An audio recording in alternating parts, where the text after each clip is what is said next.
Why criticism with ADHD will lead us to erupt with anger.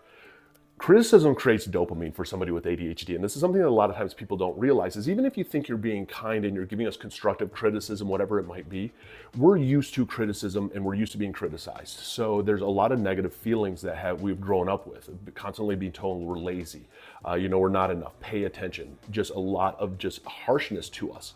And now when we are told this by maybe a partner in a relationship, even though they might not have negative intent behind it, our brain instantly flips into a dopamine producing mode of this internal conversation of you're not good enough, and remember when they said this, and they're not happy. And guess what, this can start to snowball effect in our brain, and we can erupt and just explode into anger, temper, be very mean and very nasty because our brain gets hijacked by this dopamine.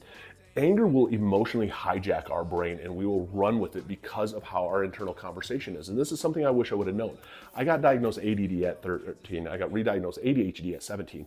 And one of the things that we don't realize is how to learn to properly communicate with our partner, to how to help emotionally regulate ourselves. And that is one of the biggest coping tools I ever found to help with this is, one, it's really important to have a psychiatrist because who prescribes your meds, but a psychologist is the one that's going to help you with the coping tools. Having both a therapist and a doctor who prescribes meds and one that helps with coping tools is key because we're all going to find different coping tools that will help us through this and to learn to catch ourselves so we don't go down this dopamine route and destroy relationships.